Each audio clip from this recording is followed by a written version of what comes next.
రామ్ గోపాల్ వర్మ మనం చాలాసార్లు మాట్లాడుకున్నాం కదా, ఆయన లైమ్ లైట్లో ఎలా ఉండాలి అనేది బాగా తెలిసిన ఒక మ్యాగ్నానిమస్ పర్సనాలిటీ అని. నేను అతిశయోక్తి అలంకారాలు వాడినా సరే దానికి అర్హుడు అని నిరూపించుకుంటాడు ఆయన. ఇప్పుడు మనం ఉన్న కాలంలో అలాంటి ఒక వ్యక్తి ఉండటం మన అదృష్టం, దురదృష్టం కూడా. అది ఎలాగా అంటే, ఏ అంశం మీదైనా తనదైన శైలిలో విశ్లేషణ, తనకంటూ కొన్ని నిర్దిష్టమైన అభిప్రాయాలు కలిగిన వ్యక్తి కావడంతో తను అనుకున్నట్లుగా తన సినిమాలను కానీ తన లైఫ్ని కానీ తీర్చిదిద్దుకున్నాడు. ఇప్పుడు సిండికేట్ అనే ఒక సినిమా అనౌన్స్ చేశాడు. దానికి ముందు ఏం చేశాడు, సత్య రీయూనియన్ అని ఒక సత్య సినిమా రిలీజ్ అయిన తర్వాత ఎన్నేళ్ళు, 29 ఏళ్ళు 30 ఏళ్ళు అయిన తర్వాత ఆ సినిమా చూసా, నాకు కళ్ళమటి నీళ్ళు వచ్చినాయి. ఇలాంటి సినిమా తీసింది నేను ఎలాంటి సినిమాలు తీసిన తర్వాత పశ్చాత్తాపడుతున్నాను అనుకుంటూ ఏదో పెద్ద రాసుకొచ్చింది. దానికి కొనసాగింపుగా ఇవాళ సిండికేట్ అని చెప్పేసి నిన్న రాత్రి ఒక ట్వీట్ పెట్టింది. అందులో చాలా చెప్పుకొచ్చాడు. గత 15 ఏళ్ళుగా అసలు ఇండియాలో ఎలాంటి నేరగాళ్ళ సామ్రాజ్యం రాలేదు. నేను తీయబోయే సిండికేట్ ఎలా ఉంటుందంటే, ఇప్పుడు సోకాల్డ్ పోలీస్ ఏజెన్సీస్, ఆర్మీ కూడా, పొలిటికల్స్, అల్ట్రా రిచ్ పర్సనాలిటీస్ వీళ్ళందరూ కలిస్తే ఒక సిండికేట్ అవుతుంది. ఈ సిండికేట్ అంతా కలిసి ఒక కొత్త ఇండియాని రూపొందిస్తుంది. అదే నా సినిమా కాన్సెప్ట్. ఎందుకంటే ఆల్ ఖైదా కానీ, ఆ తర్వాత వచ్చిన ఐసిస్ కానీ, ఒకదాని తర్వాత ఒకటి పెద్ద పెద్ద సంస్థలు వచ్చినాయి, పోయినాయి. ఆ తర్వాత మన ఈ స్మగుల్ గూడ్స్ తీసుకొచ్చే వాళ్ళు, ఎలక్ట్రానిక్ గుడ్స్, టీవీలు, వాషింగ్ మిషన్లు, గోల్డ్ స్మగ్లర్లు అందరేమో పాలిటిక్స్లో చేరిపోయారు 70ల తర్వాత. దావుద్ ఇబ్రహీం గ్యాంగ్ వచ్చినా కూడా అది కూడా సర్వనాశనం అయిపోయింది. ఇప్పుడు కొత్తగా మనకి మహేష్ బాబుది ఉంది కదా, there are no more boys in the Mumbai అని చెప్పేసి బిజినెస్ మెన్లో. అలా 15 ఏళ్ళ నుంచి ఒక ఆర్గనైజేషన్ అనేది లేకుండా పోయింది. అందుకే ఒక కొత్త ఆర్గనైజేషన్ రాబోతుంది, అదే ఆ సిండికేట్. ఈ సిండికేట్లో అందరూ మెంబర్లే. ఆ మెంబర్లందరూ కలిసి ఏం చేస్తారు, the most unterrifying animal is the only man అని చెప్తూ నా స్టేట్మెంట్ బిగిన్ అవుద్ది. అత్యంత క్రూరమైన మనిషి అంటే క్రూరమైన జంతువు అంటే ఏదైనా ఉంది అంటే మనిషే అనేటట్లు ఉంటుంది స్టేట్మెంటు. సినిమా కూడా అలానే ఉంటుంది. వీళ్ళు మిమ్మల్ని మామూలుగా భయపెట్టరు, అలా ఉంటుంది ఇలా ఉంటుందని 2.5 పేజీల ట్వీట్ పెట్టాడు. ఇక మన వాళ్ళందరూ అబ్బో వర్మ, అయ్యో వర్మ, అమ్మో వర్మ అనుకుంటూ ఆపసోపాలు, ఆర్తనాదాలు, హాహాకారాలతో హోరెత్తిస్తున్నారు. విషయం ఏంటంటే, ఆయన అనుకున్నది మళ్ళీ సక్సెస్ఫుల్గా చేయగలిగాడు. ఏందయ్యా అంటే, ఆ సిండికేట్ అనే సినిమాకి బోలెడంత పబ్లిసిటీ తీసుకోగలిగాడు. ఇవన్నీ ఇప్పుడు రాజమౌళి లాంటి వాళ్ళు సినిమా ఓపెన్ చేస్తే వస్తుంది పబ్లిసిటీ, రామ్ గోపాల్ వర్మ గారు ట్వీట్ చేస్తే వస్తుంది పబ్లిసిటీ. ఇదే ప్రూఫ్.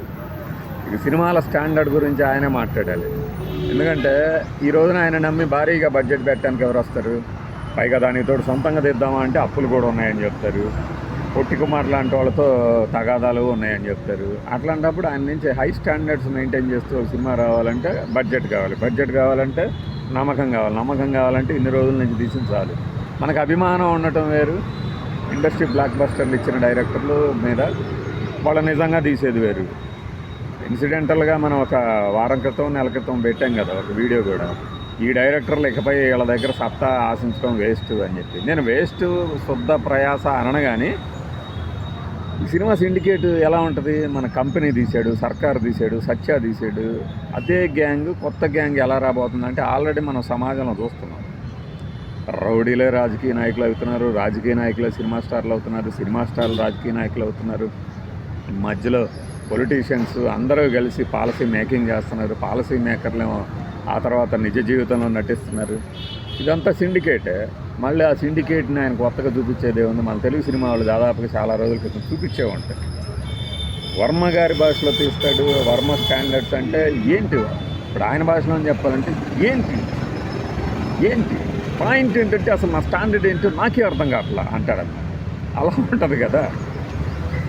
ఎట్లా తీస్తాడు ఏంటి అంటే, ఒక 30 రోజుల్లో తీసేసి మన మొహాన్ని పడేస్తాడు. అంత మాత్రం చేత ఆయన దగ్గర నుంచి ఒక సెటిల్డ్ కోల్డ్ బ్లడెడ్ సినిమా రాదు అంటానికి లేదు, కానీ వచ్చే అవకాశాలు తక్కువ. దాంట్లో నటించే వాళ్ళందరి గురించి కూడా తొందరలోనే మీకు చెప్తాను అంటే, ఏంది మన వైవేక్ సోదరులాగా ఏమన్నా దర్శనం అని చెప్పేసి ఏమైనా వదులుతారా మన మీదకి? అలా అయితే కాదు కదా. ఈ కోణాల్లో మాట్లాడుకుంటున్నప్పుడు అంటే వర్మ గారి పాత సినిమాలు శివ కానీ, గాయం కానీ, క్షణక్షణం, ఈ మూడు డిఫరెంట్ జోనర్లు. శివ అయితేనే నేను అసలు సినిమాలో కథ ఏం లేదు, కేవలం కొన్ని మార్షల్ ఆర్ట్స్ని బేస్ చేసుకొని, బ్రూస్లీని బేస్ చేసుకొని తీసాను. గాయం వచ్చేసేమో బెజవాడలోని ఉన్నాయి కదా మనకి, వాటిని బేస్ చేసుకొని తీశానంటాడు. మరి ఇక క్షణక్షణం అయితే అది ఒక క్లాసిక్ నిజంగా చెప్పాలంటే. ఆ సీన్స్ కానీ మనందరికీ చాలా థాట్స్ వస్తూ ఉంటాయి. పాత సినిమా తెలుసు అని చెప్పి, ఈ అమ్మాయిని కనుక వదిలేకపోతే నేను గన్ను పెట్టి కాల్చేస్తారా అనగానే అవతలోడి చేతిలో ఆయుధం ఉన్నా కూడా కింద పడేస్తాడు. అంతేగాని వెంకటేష్ లాగా రేయ్ నేను నిన్ను కాలుస్తాను నువ్వు ఏమన్నా అయితే అని రివర్స్లో అయితే అడగడు కదా. అలాంటి థాట్స్తో ఆ సినిమాని ఓ లెవెల్కి తీసుకెళ్ళారు. చక్రవర్తి డబ్బింగ్తో పరేష్ రావాలి, ఆ సీన్లన్నీ మామూలుగా ఇప్పటికీ గుర్తున్నాయంటే ఏంటి దాని అర్థం, అలా తీయగలిగాడు. అలా ఒక బెంచ్ మార్క్ స్టాండర్డ్స్, ఒక రాబరీ సీన్స్, ఇంకా తర్వాత అంతం అంటే కొన్నిటికి ప్యారలల్ సీన్స్ని కాపీ చేసేసుకొని చేశాడు అంటారు. గోవిందా వేరు, ఫిక్షన్లోనే కాస్త కూస్త ఫాంటసీ కలిపినాయి. అలాంటి నేపథ్యంలో ఇప్పుడు కొత్తగా అంటే ఆ మధ్యకాలంలో శివరాజ్ కుమార్తో ఏదో తీసాడు, వీరప్పని, కిల్లింగ్ ఆఫ్ వీరప్పన్ ఏదో, అది బాగా ఉత్కంఠభరితంగానే తీసాడు. మోహన్ బాబు రౌడీలో కూడా కాస్త కూస్త ఛాయలు కనిపించింది. అంటే వర్మ తాలూకు ఏమంటారు గ్రిప్పింగ్గా టేకింగ్ ఉండటం అనేది.